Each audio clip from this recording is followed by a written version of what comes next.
हे दोस्तों, मुझे याद है जब मैं 12th में था तब मेरी क्लास में एक लड़का था जिससे मुझे काफी जेलस फील होता था।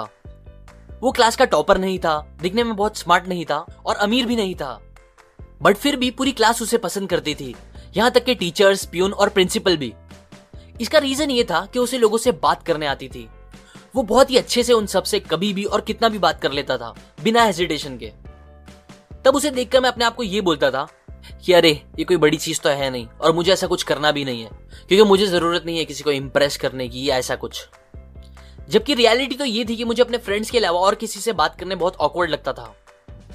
मैं ये सब बहाने मार के बस अपने आप को एक्सक्यूज देता था, जो कि गलत था, क्योंकि लोगों से बात करना और कम्युनिकेट करना हमारी लाइफ का एक बहुत बड़ा हिस्सा है और ये एक ऐसी स्किल है जो हम सबको अच्छे से आनी ही चाहिए।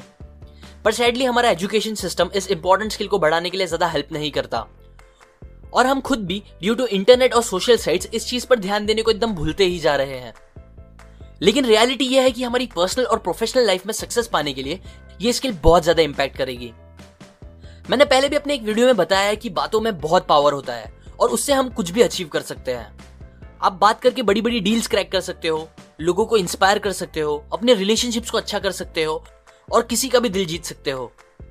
सो आज मैं आपको कुछ सिंपल ट्रिक्स बताऊंगा जो आपकी ये स्किल को इंप्रूव करने में आपकी हेल्प करेगा। So let's begin. Technique number 1, the flooding smile. William B Stanhard एक स्टॉक ब्रोकर थे। उनकी शादी को 18 साल हो गए थे, पर वो हार्डली कभी अपनी वाइफ से बातें या हंसी मजाक करते थे। वो अपनी लाइफ से ज्यादा खुश नहीं थे और उनके रिलेशन दूसरे लोगों के साथ भी अच्छे नहीं थे। वो कभी किसी से बिना रीजन बात नहीं करते थे और ना ही कोई कभी उनसे बात करने की कोशिश करता था। वो अपनी लाइफ से बहुत परेशान हो रहे थे। सो सिचुएशन को बेटर करने के लिए उन्होंने डेल कार्नेगी के एक क्लब में मेंबरशिप ली। वहां उन्हें चीजों को बेटर करने के लिए एक सिंपल सा टास्क दिया गया। टास्क ये था कि उन्हें हर घंटे में एटलीस्ट एक बार किसी भी एक इंसान को देखकर स्माइल करनी होगी। उन्होंने इसे सीरियसली लिया और फिर उसे अप्लाई करना स्टार्ट किया। नेक्स्ट डे वो हमेशा की तरह उठे, पर आज उन्होंने नाश्ता करने से पहले अपनी वाइफ को एक स्माइल दी और गुड मॉर्निंग कहा। ये देखकर वाइफ एकदम शॉक हो गई कि आज वो इतना अलग क्यों बिहेव कर रहे हैं।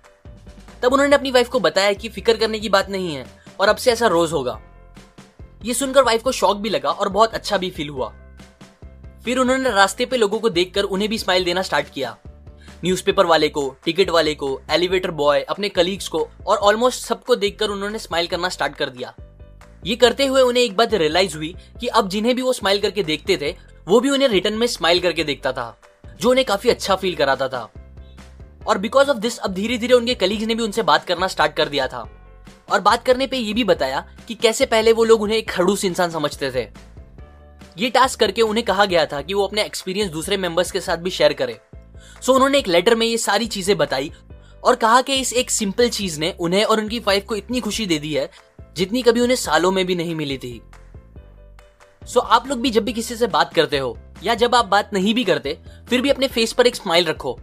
ये चीज आपकी अट्रैक्टिवनेस और कॉन्फिडेंस बढ़ा देगी और दूसरी तरफ आपका ब्लड प्रेशर और स्ट्रेस भी कम करेगी, जिससे आपकी हेल्थ भी अच्छी रहेगी।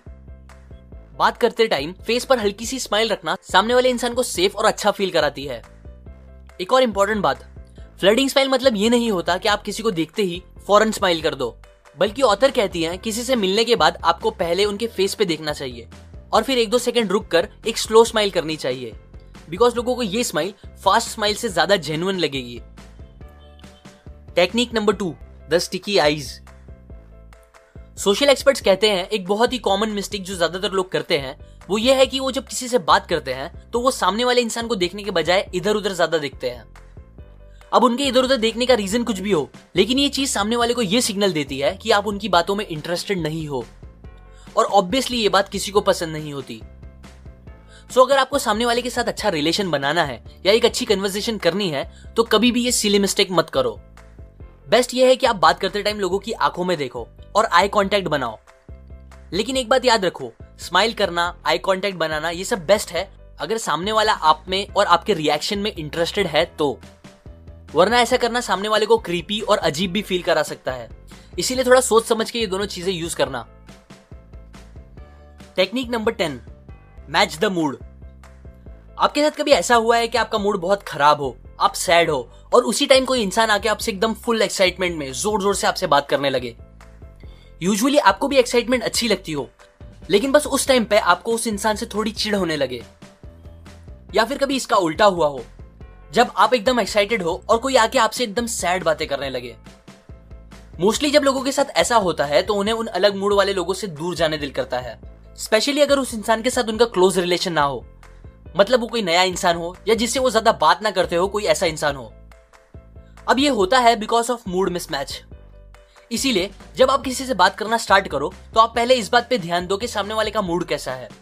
अगर वो सैड या लो मूड में है तो आप डायरेक्टली एकदम ज्यादा एक्साइटमेंट में उनसे बात मत करो, बल्कि स्टार्ट में थोड़ा आराम से बात करो और फिर धीरे धीरे अपने मूड और एक्साइटमेंट लेवल को बढ़ाओ। ये चीज सामने वाले का भी मूड अच्छा कर सकती है। Technique number 15 to 17, never the naked job, city and introduction. बहुत से लोग जब पहली बार किसी से मिलते हैं या फर्स्ट टाइम किसी से बात करते हैं तो उनकी बातें कुछ ऐसे होती है। हेलो। हेलो। आपका नाम क्या है? जी मेरा नाम सुरेश, और आपका? मेरा राजेश।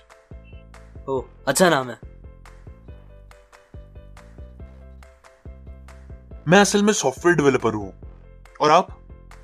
जी मैं एक इंजीनियर हूँ। ओह, गुड गुड। तो आप रहते कहाँ हो? जी मैं थाने में रहता हूँ। और आप? मैं वसई।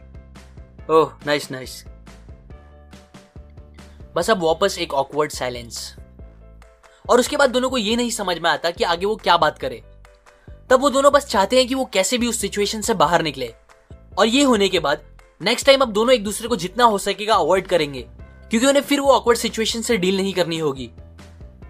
अगर आप चाहते हो ऐसा ना हो कभी और आपकी अच्छे से बात हो लोगों से, तो प्लीज अपने ऊपर और पूरी इंसानियत के ऊपर एक एहसान करो और कभी भी एक लाइन में किसी के क्वेश्चन का जवाब मत दो। जो सबसे कॉमन क्वेश्चंस होते हैं, जैसे कि आप कहाँ रहते हो, आप क्या करते हो, इन क्वेश्चंस के लिए थोड़े बड़े जवाब सोचो। मतलब आप पता करो कि आप जहां रहते हो वहां के कुछ फैक्ट्स, कुछ इंटरेस्टिंग बातें जो आप लोगों को उस जगह के नाम के साथ और बता सकते हो। वैसे ही आपके प्रोफेशन से रिलेटेड कुछ इंटरेस्टिंग बातें जो आपको लगता है लोगों को या आपको खुद को बात आगे बढ़ाने में मदद करेगी, वो बोलो। और प्लीज अगेन, अगर आप चाहते हो आपकी अच्छे से बात हो सामने वाले से, तो उन्हें कभी भी बस एक लाइन का आंसर मत दो। Technique number 20, parroting. पैरेट एक बहुत ही ब्यूटीफुल बर्ड है जो हमारा दिल इजीली जीत लेता है, और वो भी बस हमारे कहे गए कुछ वर्ड्स को रिपीट करके।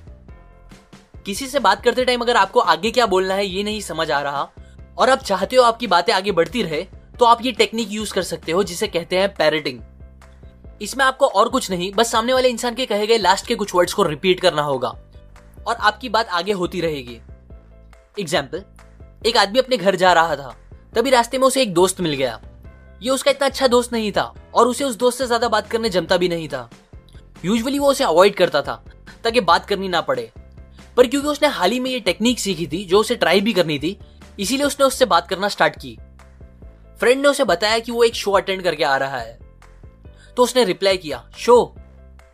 फ्रेंड बोला, हाँ, बहुत मजा आया, बड़े बड़े सिंगर्स आए थे। तो उसने कहा, बड़े बड़े सिंगर्स? फ्रेंड बोला, हाँ रे, ये आया था, वो आया था, शान, राहत, के और बहुत से लोग। तो उसने कहा, के? हाँ, क्या गाना गाया उसने, ब्ला ब्ला ब्ला।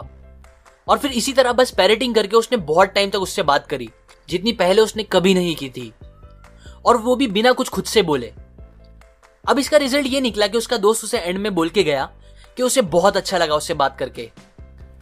ऐसा हुआ बिकॉज बहुत से लोगों को कन्वर्सेशन कंटिन्यू रखने के लिए बस एक रिप्लाई की नीड होती है, और बहुत बार वो रिप्लाई का कुछ ओरिजिनल या खुद का सोच के बोलना भी जरूरी नहीं होता। इसीलिए पैरेटिंग एक सिंपल सा ऑप्शन है जो ये नीड को पूरा कर सकता है और आपकी कन्वर्सेशन को कंटिन्यू रख सकता है। ये कुछ टेक्निक्स मैंने आपको how to talk to anyone book से बताई है। इस बुक में टोटल 92 छोटे छोटे लेकिन बहुत काम के ट्रिक्स है जो आपको किसी से भी बात करने में बहुत अच्छा बना सकता है।